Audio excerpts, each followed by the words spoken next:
Hello, everybody, and welcome to Mrs. G's Storytime. We are reading Fanny Crosby's Memories of 80 Years, and it is by Fanny Crosby, and there is no copyright on it. And we are on Chapter 6, Inspiration for Work. Not many weeks after the interview with Dr. Jones, he called me to the office one day and said, "You are not to write a line of poetry for 3 months." This decision came as a bolt of lightning out of a clear sky, and I was overwhelmed with the astonishment. But for 6 weeks he resolutely enforced his command to the very letter, and at the end of this period I fell into a state of listlessness. My teacher soon noticed that my lessons were unlearned, the result which was a third summons before the superintendent. Dr. Jones said, "Fanny, what is the trouble with your lessons? The teachers report that you do not recite as well as you did during the last term. Are you ill?" Before he had fairly finished questioning me, my reply was ready, because I had been expecting just such an interview. And so I made up my mind what to say. I replied, "I find it impossible to keep my mind on my lessons, for poetry occupies my thoughts in spite of all efforts to think of other things. I cannot help it." "Well," said the superintendent, "write as much as you like, but pay a little more attention to the morning lectures." They had been trying me. In those days, phrenology was on high favor, and as a last attempt to find out whether I was born a poet or not, the science was brought to bear upon my case, when a favorable opportunity came. This was very soon, the occasion being a visit of the celebrated Dr. Combe of Boston, for the purpose of examining the craniums of some of our pupils. There was one boy among them who could listen to 2 stories, sing a song, and solve a hard problem in mathematics at the same time. At least, it was what he said he could do all that. When the doctor came to him, he exclaimed, "Here is a great mathematician, and someday you will hear from him." Daniel Webster was always greatly admired for his brain power, but he said of himself that he could think only of one thing at once. But our pupil was unlike him in this respect, and also in another. He never did become famous, as the phrenologists predicted he would. When Dr. Combe came to look at my head, he remarked, "And here is a poetess. Give her every possible advantage. Read the best books to her, and teach her to appreciate the best poetry." This was certainly welcome news to me, and it must have had some little effect upon my teachers, for now they encouraged me in all the ways wherein they had before tried to dishearten me. Dr. Hamilton Murray, who at that time was a member of the board of managers of the Institute, soon took me into his charge, and I became known to my friends as his little protege. His knowledge of the classics was broad, his natural talents superior, and his command of the mother language excellent. He read to me from the classics by the hour, and advised me to commit long passages to memory, and frequently he gave me the lines of famous poets to imitate. Some of these, of course, were means to an end, and consequently were soon forgotten. I can, in fact, recall but one, a scrap of verse in the style of Nathaniel P. Willis, whom I was told to imitate in such a way that it cannot be told from his original poem. The specimen from Willis is called Morning, and runs as follows. "Oh, could we wake from sorrow, were it all a changeful dream like this, to cast aside an untimely garment of morn? Could the long fever of the soul be cooled by a sweet breath from nature, how lightly were the spirit reconciled." My parody is, "Oh, could we with gloomy shades of night chase the dark clouds of sorrow from the brow? Could pure affection feel no withering blight, but heart to heart in one sweet tie be linked? How were the soul content to fold her wings and dwell forever in such loveliness?" The political campaigns in the years between 1840 and 1850 called forth a great amount of verifying. In the autumn of the first named year, General Harrison was elected to the presidency. Everybody loved the hero of Tippecanoe, and the opposing party hunted high and low, but they could not find one thing in his record that might be used against him.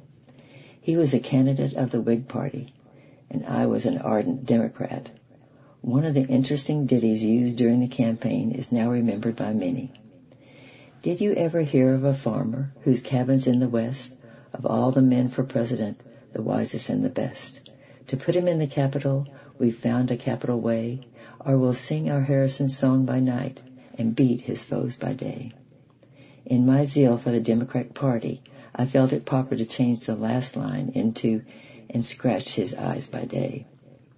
Perhaps the best remembered song is Tippecanoe and Tyler, too, the first lines of which are, "Oh, what has caused this great commotion, commotion, motion, our country through? It is the ball that's rolling on for Tippecanoe and Tyler, too." But the hero of Tippecanoe lived but a single month to serve his country as president. Evidently the new surroundings at Washington did not agree with him, and he passed away on April the 4th, 1841. In memory of the sad event, I wrote some eulogistic stanzas, which have already been mentioned, in connection with my grandfather's 80-mile walk. As this poem was the best that I had written previous to 1841, I quote it in part. "He is gone, in death's cold arms he sleeps, our president, our hero brave, while fair Columbia over him weeps, and chants a requiem at his grave. Her sanguine hopes are blighted now, and weeds of sorrow veil her brow. Ah, Indiana, where is he, who once thy sons to battle lead? The red men quelled beneath his eye, and from his camp disheartened fled. With steady hands he bent the bow, and laid the warlike savage low. The forest with his praises rung, his fame was echoed far and wide. With loud hurrah his name was sung, Columbia's hero and her pride. The tuneful harp is now unstrung, and on the drooping willow hung." One afternoon at the commencement of our summer vacation, our superintendent came in and said that President Tyler, who succeeded General Harrison, was in the reception room, and that the mayor and the common council were with him. Well, I did know what that meant, and said, "Now, give me 10 or 15 minutes, and I shall have the best welcome that I can prepare in so short a time." I recited my poem and then sang a piece, and concluded by singing a song, which I had composed for the previous 4th of July, all of which I remember is 2 lines of the chorus. "And this, the glad song of our nation shall be, hurrah for John Tyler and Liberty's tree." As memories roll back the curtains of the years, I behold again the institution with its spacious halls that rang with mirth and song, its school rooms filled with happy hearts and smiling faces, the chapel where at morn and eve and on Sabbath days we gathered for religious worship, and the beautiful playgrounds from which the dear sounds of the bell called us from our fun to our duty. But a shade of sadness steals over me, and I ask, where are the friends of my youth, and where are those treasured ones gone? Instantly the names of Cynthia Bullock, Catherine Kennedy, Mary Maddox, Anna Smith, Imogene Hart, and Alice Holmes are on my lips. They were among my earliest associates, and their voices come back mingled with sweet memories of sunny past. The murmur of the afternoon breeze and the echo of the woodland and the quietness of the twilight. And now I fancy that we are hastening from the school room for a 15-minute recess. Again we stand together in a group in some remote corner, repeating the lessons we have learned and striving not to forget any of them before tomorrow's morning class, when they would be reviewed. Thus the past indeed blend with the present. Life in those years had few changes for us, and we trusted the many hopes for the future to a wiser guidance than our own. Of all this happy company of girls who were at the New York Institute before 1840, only Imogene Hart and Alice Holmes and I are living. Miss Hart possessed a deep love for music, inherited from her father, under whose judicious training she was able to sing from many classic authors before she was 10 years old, and I am glad to know that her voice still retains its sweetness. Judging from the music and poems she sends me from time to time, I am confident that she has not lost her old fondness of the divine arts. Alice Holmes was a deep thinker, and a genius for mathematics carried her far beyond most of her companions. She was also gifted with poetic fancy, and has written 2 beautiful little volumes of poetry since she was with us at the institution. I well remember the day she came to us from our home in Jersey City.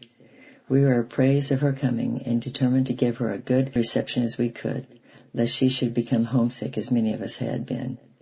She was to occupy a portion of my room, and it devolved upon me to make her feel at home, and very soon we were conversing about all sorts of things. I found that she was a member of the Episcopal Church, but while I was an adherent of the Methodist, and contrast between us in this respect suggested a bit of doggerel, walking demurely toward her couch in the further end of the room, just as she was about to retire. I said, "Alice, I have a piece of poetry which I would like you to hear. Will you please tell me how it sounds?" And then I repeated my lines. "Oh, how it grieves my poor old bones to sleep so near the Alice Holmes. I will inform good Mr. Jones I cannot sleep with a churchman." In the course of 5 or 6 years of our school increased rapidly, and when I entered in 1835 I was the 31st student. Under the end of the 10 years the number was more than 100. In an old building we were packed away in close quarters, but we were happy as birds of a May morning. The new school edifice was completed early in 1841. Thanksgiving Day was always one particular interest to us, for besides a hearty dinner and reunion of the pupils in the morning, in the evening there was entertainment to which the Board of Managers were also invited. One of these social gatherings 7 of us girls recited a dialogue that I had written for the occasion. The subject was New England and New York. It was dedicated to Mr. James F. Chamberlain, our superintendent, who is a native of Rhode Island. Part of the last chorus, as it was sung to the tune of Auld Lang Syne, follows. Should ancient customs be forgotten and never brought to mind, in what our fathers loved so well, can we no pleasure find? They weave a charm around the heart that cannot pass away. Thanksgiving Day, we love its name, the dear Thanksgiving Day. A social band are gathering now around the blazing hearth, and gaily rings their merry laugh and songs of artless mirth. Bright moments of unsullied joy, and oh, could ye stay long? Thanksgiving Day, we love its name, the dear Thanksgiving Day. And that's the end of chapter 6, and next week will be chapter 7, the daily task. I love you, I'm praying for you, and bye-bye for now.